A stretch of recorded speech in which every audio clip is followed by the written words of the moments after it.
সুপ্রিয় বন্ধুগণ, আজকের ভিডিওতে আমি দেখাবো এই চাইনিজ পিডব্লিউএম চার্জ কন্ট্রোলারগুলো কি লো কাট করতে পারে কিনা। আপনারা হয়তো জানেন যে lead acid battery, powder battery বা যে কোনো ব্যাটারি হোক, সেগুলো কিন্তু একটা নির্দিষ্ট ভোল্টেজের নিচে ব্যবহার করা যায় না। যেমন লেড অ্যাসিড ব্যাটারির ক্ষেত্রে 10.7 ভোল্টের নিচে আর ব্যবহার করা যায় না। আমরা অনেকেই আমাদের লাইট ফ্যানগুলো ব্যাটারি টার্মিনাল থেকে সংযোগ দিয়ে থাকি, সরাসরি কন্ট্রোলার থেকে দেই না। তো দীর্ঘ সময় এগুলো চলার পর দেখা যায় ব্যাটারির ভোল্টেজ আস্তে আস্তে 10.7-এর নিচে নেমে যায়, তখনও আমাদের লাইট ফ্যানগুলো চলতে থাকে। এভাবে ব্যবহার করতে থাকলে কিন্তু আপনাদের ব্যাটারিগুলো ড্যামেজ হয়ে যাবে। তো আমি কন্ট্রোলারটিতে এখন লো ভোল্টেজ সেট করে দিব। এই মুহূর্তে দেখাচ্ছে 11.2 ভোল্ট, এটাকে আমি বাড়িয়ে 12.4 ভোল্টে সেট করে দিচ্ছি। আপনাদের ব্যাটারি যদি নতুন হয়ে থাকে তবে আপনারা অবশ্যই চেষ্টা করবেন 11.23 এরকম ভোল্টেজ সেট করে দেওয়ার জন্য। আর যদি পুরাতন হয় তবে 10.7 ভোল্টে রাখতে পারেন, কোনো অসুবিধা নেই। তো এই মুহূর্তে যেহেতু 12-র নিচে আমার ভোল্টেজ নামানো সম্ভব না, কারণ ব্যাটারি অলমোস্ট ফুল চার্জ অবস্থায় আছে, আমি ভিডিওর সুবিধার্থে 12.4 ভোল্টে সেট করে দিচ্ছি। এর মানে হচ্ছে যখন লোড থাকাকালীন অবস্থায় ব্যাটারি ভোল্টেজ 12.4-এর নিচে নেমে আসবে, তখনই লাইট ফ্যানগুলো বন্ধ হয়ে যাবে। তো আমি সেই কাজটি করে নিলাম।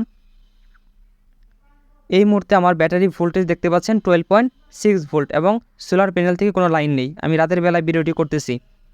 আরেকটি বিষয়, রিকানেক্ট ভোল্টেজটা সেট করে দিতে হবে, কারণ দেখা যাবে যখন ব্যাটারি ভোল্টেজটা ইনক্রিজ করবে তখন আবার লাইট ফ্যানগুলো ধরে যাবে। তো আমি এই জন্য এখানে রিকানেক্ট ভোল্টেজটা 12.8 ভোল্ট করে দিচ্ছি, যাতে আমাদের ব্যাটারি ভোল্টেজ যখন 12.4-এর নিচে নেমে আসবে লাইট ফ্যানগুলো বন্ধ হয়ে যাবে। ব্যাটারিটি ইনক্রিজ করে যাতে আবার লোডগুলো অন না হয়ে যায়, সেজন্য আমি এই কাজটি করতেছি। তা আমি রিকানেক্ট ভোল্টেজটা 12.8 ভোল্ট করে দিলাম, যাতে লাইট ফ্যানগুলো আবার পুনরায় অন না হতে পারে। আমি একটু আপনাদেরকে সেটিংগুলো দেখাই। এই মুহূর্তে battery voltage 12.6 volt, reconnect voltage 12.8 volt এবং ডিসচার্জ ভোল্টেজ অর্থাৎ লোড যখন বন্ধ হয়ে যাবে সেটির ভোল্টেজ হচ্ছে 12.4 ভোল্ট, অর্থাৎ এই ভোল্টের নিচে আসলেই লাইট ফ্যানগুলো বন্ধ হয়ে যাবে। তো এই হচ্ছে সেটিং। চলেন আমরা সরাসরি এখন প্র্যাকটিক্যালি দেখব যে আমাদের কন্ট্রোলারটি আসলেই লোডগুলোকে অটো কাট করতে পারে কি না। বন্ধুরা, সুপারস্টার এই ফ্যানটির মাধ্যমে আমরা ব্যাটারি ভোল্টেজটাকে নিচে নামাবো, অর্থাৎ এটার মাধ্যমে আমরা ব্যাটারি ভোল্টেজটাকে 12.4 ভোল্টের নিচে নামিয়ে ফেলবো।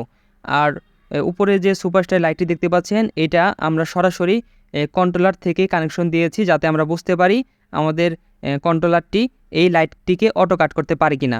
তো আপনাদের এখন দেখার বিষয় হচ্ছে যে এই লাইটটি অটো কাট হয় কিনা বা এই লাইটটি বন্ধ হয় কিনা যখন ব্যাটারির ভোল্টেজ 12.3 ভোল্টে নেমে যাবে।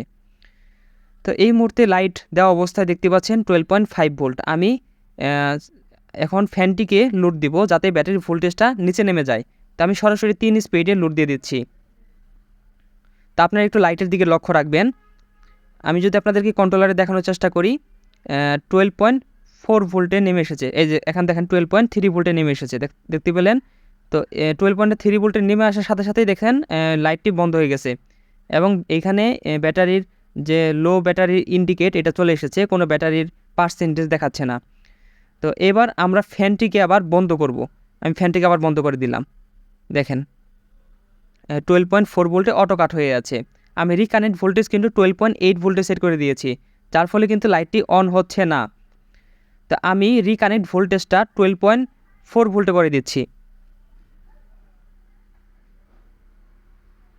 হ্যাঁ বন্ধুরা, 12.4 ভোল্টে করে দিচ্ছি। দেখেন এখন সরাসরি লাইটটি আবার চালু হয়ে যাবে।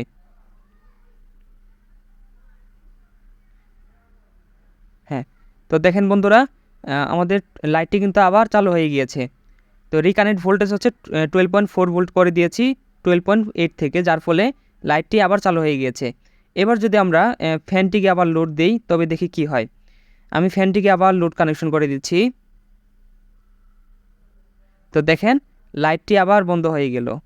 তো এইভাবে আমাদের এই কন্ট্রোলারটি সত্যিকার অর্থেই ব্যাটারিকে লো চার্জ প্রোটেকশন করতে পারছে, ব্যাটারিকে সুরক্ষা দিতে পারছে।